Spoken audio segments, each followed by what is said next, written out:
En nuestro módulo Osmosis Jones, todo tu cuerpo necesita un héroe, unidad 1.1, hipersensibilidades y autoinmunidad, hablaremos acerca de la hipersensibilidad tipo 4, para cumplir con nuestro objetivo de aprendizaje que tiene que ver con explicar las manifestaciones que se presentan en las hipersensibilidades a través del conocimiento de los genes implicados, el tipo de respuesta inmune, los antígenos, los mediadores y los mecanismos efectores para entender el papel del sistema inmune en contextos patológicos.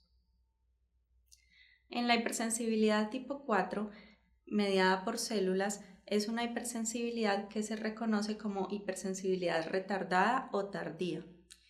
Es una respuesta mediada principalmente por células Th1 que se activan y tienen como mecanismo efector activar macrófagos, inducir cambio de isotipo hacia inmunoglobulina G y además facilitar la respuesta de los linfocitos TCD8 o citotóxicos que también son muy activos en este tipo de hipersensibilidad. Se conoce como hipersensibilidad retardada porque activar a los linfocitos conlleva un tiempo, ya sea en la primera respuesta o incluso en la respuesta de memoria.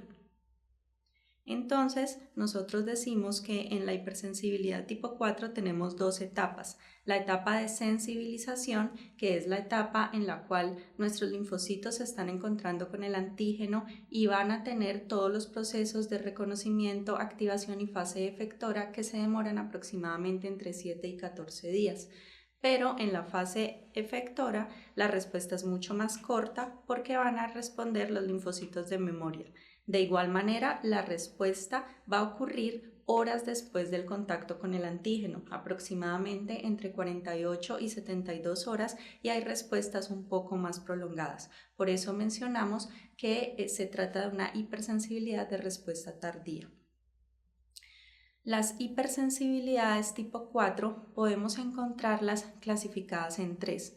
Hablamos de las dermatitis por contacto cuya respuesta inicia a las 48 o 72 horas en las que se da el contacto directo con antígenos que van a estimular la respuesta. El tipo de respuesta en este caso va a ser inducida por aptenos, que recordemos que son moléculas que no tienen por sí mismas capacidad antigénica, pero al combinarse con algunas proteínas van a desarrollar esta capacidad, generando un aspecto clínico conocido como el eczema, en el cual van a participar todas las células que hacen parte de este perfil Th1.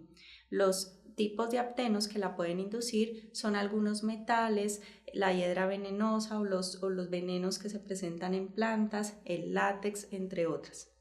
Otra respuesta o tipo de reacción de hipersensibilidad es la que encontramos en la parte inferior de la tabla, que es la reacción granulomatosa.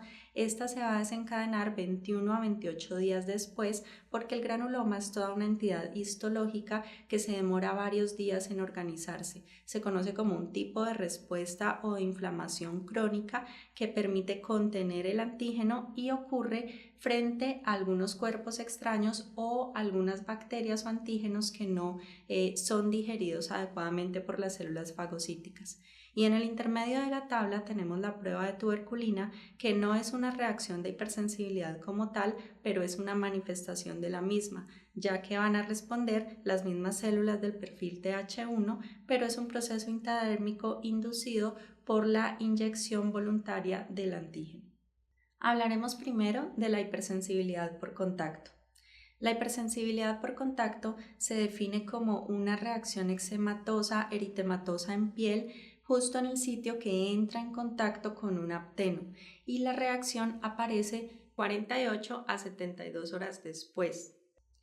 Esta manifestación puede ser inducida inicialmente en una fase de sensibilización cuando la persona entra en contacto por primera vez con este apteno y se requiere cierta predisposición genética para la reacción.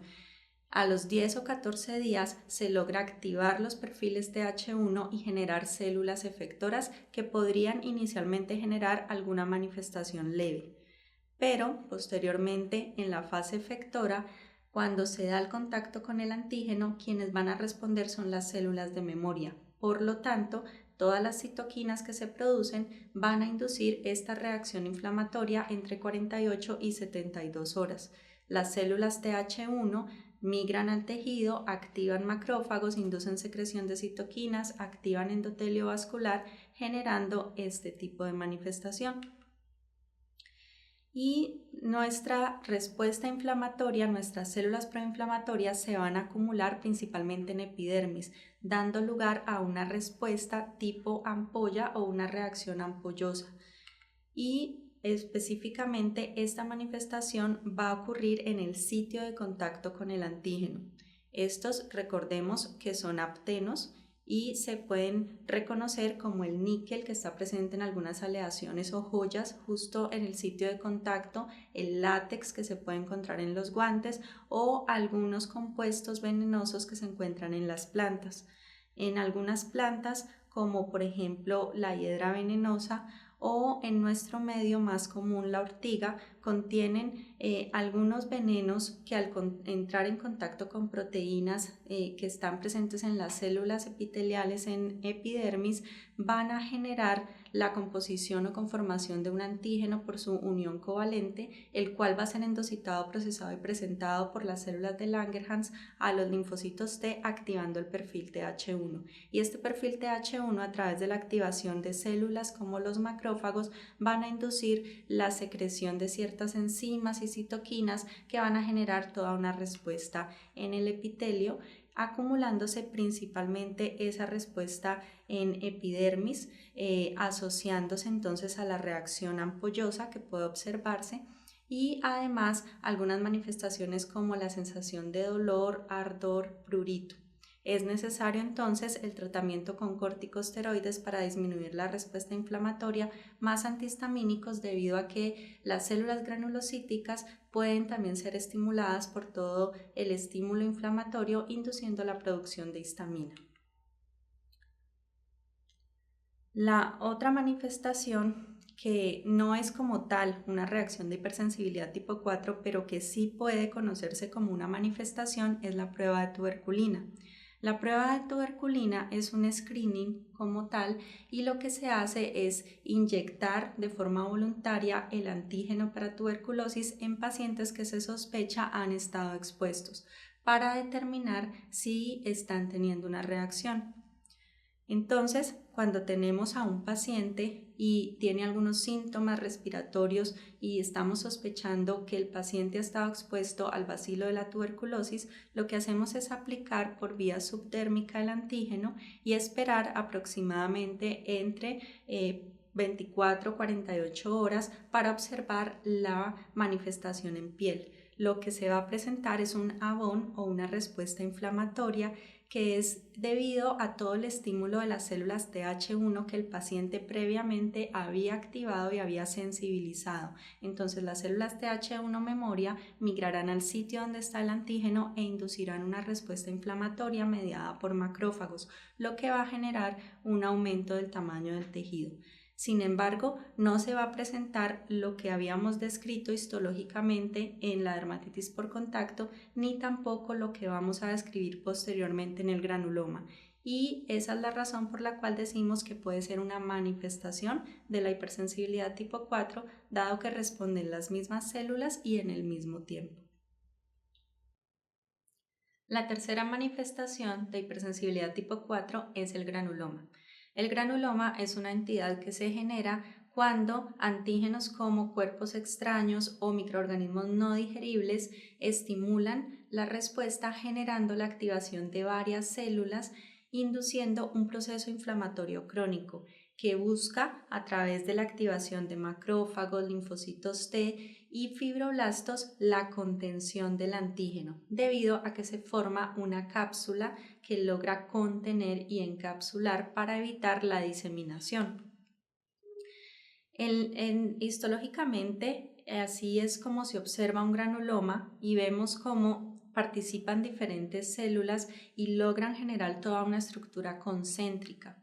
Clínicamente podemos observar cómo luce un granuloma, por ejemplo un granuloma piógeno, y si lo examinaríamos en su zona central encontraríamos el antígeno.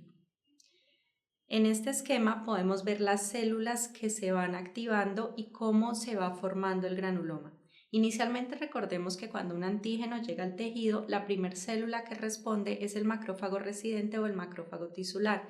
Este, al reconocer el antígeno, ya sea un cuerpo extraño o una micobacteria que hace parte de las bacterias no digeribles, empieza a activarse y trata de fagocitar. Al no lograrlo, inicialmente se va a diferenciar hacia una célula epitelioide. Las células epitelioides son células alargadas que adquieren la morfología similar a una célula epitelial y la causa del alargamiento es porque aumentan el citoplasma para que haya más retículo endoplasmático y puedan sintetizar más enzimas que tienen que ver con el proceso de la fagocitosis.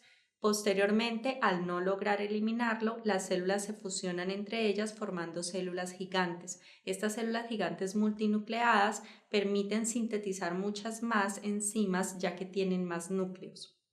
Luego, cuando logramos activar la respuesta inmune adaptativa, llegan las células Th1, los linfocitos B y los linfocitos TCD8 y se van ubicando en la zona más periférica del granuloma.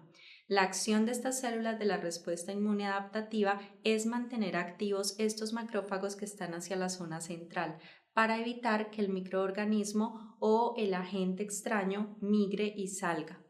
Las células Th1 además secretan factor de crecimiento epidermoide que atrae fibroblastos. Los fibroblastos se ubican en la zona más externa, más periférica, generando todo un encapsulamiento del antígeno y o la entidad que está induciendo esta respuesta. Este es un proceso crónico que se demora varios días en consolidarse, por lo tanto hace parte de la respuesta inflamatoria crónica. Sin embargo, además de ser un mecanismo extra de protección para contener el antígeno cuando no logra ser eliminado y fagocitado por las células, si se forman en gran cantidad en un tejido, pueden comprometer su función. La tuberculosis hace parte de algunas de las enfermedades relacionadas con la hipersensibilidad tipo 4. Es inducida por Mycobacterium tuberculosis, que es una bacteria que no permite ser digerida, ya que no permite la fusión entre fagosoma y lisosoma y no permite la producción de reactivos del oxígeno, solo los del nitrógeno. Entonces, esto hace que la bacteria escape a citoplasma. Sin embargo, mantiene activo todo el tiempo el macrófago para que empiece a diferenciarse entre las células epitelioides, las células gigantes y se mantenga toda la acción y el estímulo crónico que se va a generar en un granuloma. La transmisión de la tuberculosis es a través de vía aérea, por ingestión o por inoculación directa. Cuando entra el bacilo entonces en el pulmón y hay un inóculo bacteriano grande, se pueden formar varios granulomas que ocupan todo el parénquima y pueden comprometer la función. Esto es lo que está relacionado con algunos síntomas en el paciente como la tos o incluso la alteración de la función respiratoria. El bacilo ingresa por vía aérea, puede bajar a través del árbol respiratorio hacia la vía aérea inferior, pero también puede salir del pulmón generando tuberculosis extrapulmonar. Otro ejemplo de hipersensibilidad tipo 4 es la lepra. La lepra es inducida por Mycobacterium leprae y esta formación del granuloma ayuda a que sea un poco más contenida la enfermedad. Cuando la respuesta es Th1 se dan unas formas más benignas de lepra, mientras que cuando se dan respuestas tipo Th2 no da lugar a la formación del granuloma y esto hace que sea una manifestación más severa. En el caso de las lepra que hace una respuesta principalmente Th1 se llama la lepra tuberculoide, donde se da toda la activación de macrófagos que permiten contener el bacilo, además de la activación de todos los mecanismos que se describieron previamente y que permiten encapsular a este microorganismo. El bacilo tiene tropismo por sistema nervioso central, afectando nervios periféricos y afecta también la parte superior y profunda de cartílagos y huesos, alterando o afectando principalmente los lóbulos de las orejas, nariz y codos, y por su compromiso con los nervios periféricos disminuye la sensibilidad, generando entonces un proceso de daño en estos tejidos.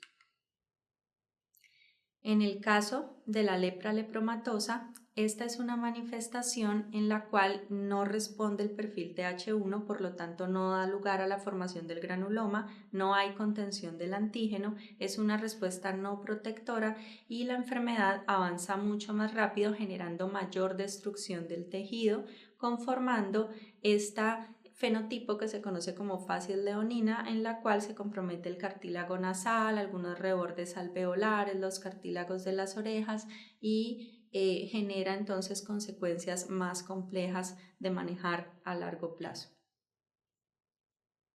Otros microorganismos que pueden causar estas patologías de hipersensibilidad tipo 4 son algunos honguitos como Candida albicans, Histoplasma capsulatum, que son microorganismos que por lo general tienden a tener un estímulo crónico, los virus herpes, varicela, sarampión, hepatitis, se ha visto alguna relación con los colorantes del cabello y en la sarcoidosis como otro ejemplo u otra patología relacionada con este tipo de hipersensibilidad.